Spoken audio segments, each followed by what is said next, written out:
Hi, I'm Art Zimmer. Today I'm taking the place of Ben Makowitz and Robert Osborne.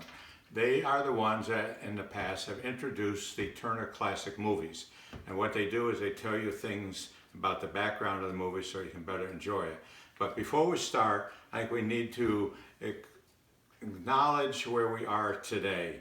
And we're all in our homes kind of cooped up, and what you need now is a little something to give you some enjoyment for part of that time because of the virus outbreak. So it's very important that you do the following things. Don't go out, stay home, do what the government agencies tell you, wash your hands frequently use the alcohol-based hand sanitizers, and stay home. Now, if you are not 100% perfectly healthy, don't go out for any reason. If you do have to go out for important things, stay 6 feet away from anyone that you encounter. So remember, we're kind of in a crisis right now, and this book and this movie and everything will help you get through it a little bit, I hope. So 20 years ago, at the kind of gentle bullying of my wonderful, sweet, beautiful wife, Shirley Sherburne Zimmer, I sat down and wrote a Broadway-styled musical play. Now remember, I'm the undereducated farm boy from Hamilton that Hamilton High School did not want to give a diploma to, and I've never written anything. I have no ability to do anything, and so this show was not anything that was ever going to see the light of day. Well, surprise, surprise, it became a major hit. It ran for 7 years, selling out every show, every performance, standing room only. Unbelievable. But let's fast forward a little bit first. And about 6-7 years ago, my wonderful wife commissioned a book about my life. Now, I had quite an interesting life because after Hamilton did not want to give me a diploma, I went out and owned and operated 13 multi-million-dollar corporations, dealt with interesting people, famous people all over the world, and this book has a lot about it. But the reason I'm talking about the book now is that there is a chapter in the book all about cruising through the 50s, and that was the name that Shirley gave to the play that I wrote, Cruising Through the 50s.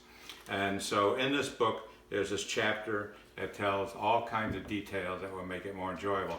The book sold out, and we then came out with a second book. This one had the blue cover, the second book has a red cover.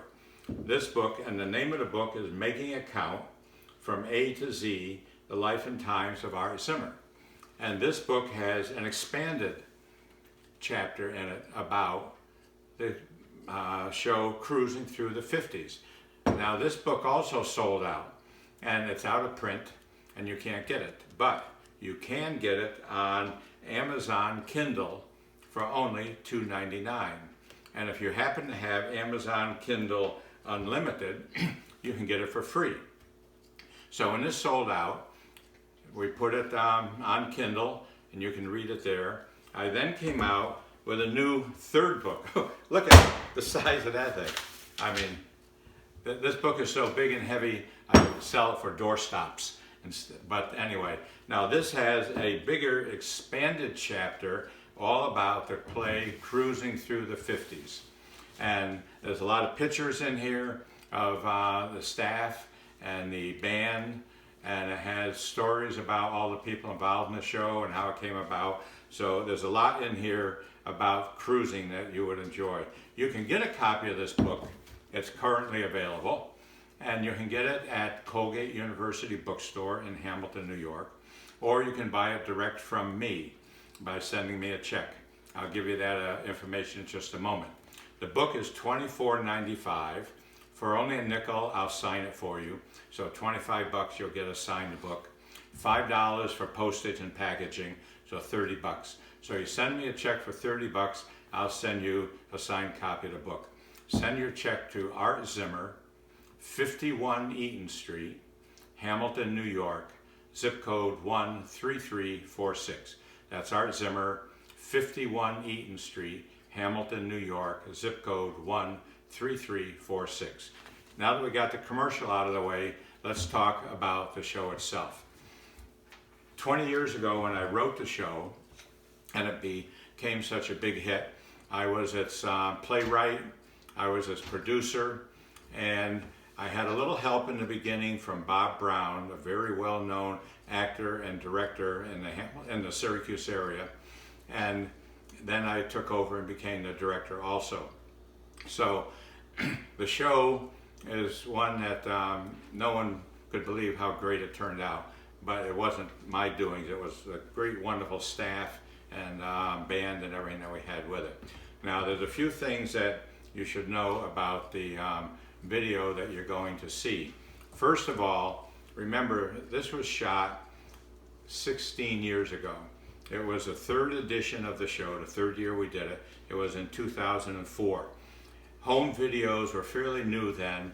The equipment wasn't very good, it wasn't very sophisticated, and people didn't really know how to use it too well. So this home video that you'll see is not the professional movie that you might normally expect to see on Turner, on television. But I think you'll enjoy it anyway.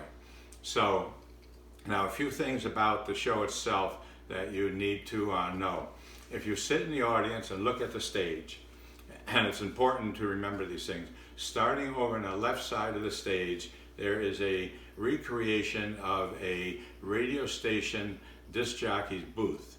Now this was an important part of the show because frequently throughout the show, the radio station would break in, the disc jockey would make announcements of the news of the day, the local news, which is some funny stuff, national news, what was going on in the world.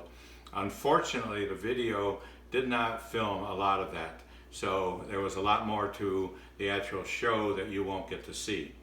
Moving over just a little bit, there was a recreation of a movie theater marquee. Now this whole staging was all done, all built with his own hands by Dennis Calkins, who many of you will remember was for 42 years the art director of TV Channel 9 in Syracuse. So there's the movie marquee, and you'll see a little kid come out, get on a ladder and climb up, and it's a little hard to tell from the video what's going on, but each year, at the beginning of each year, he's putting up on the marquee the name of the movie that won the Oscar, the Academy Award that year as the movie of the year. Now you wonder, this little kid, he's all dressed up like an army general, what's going on?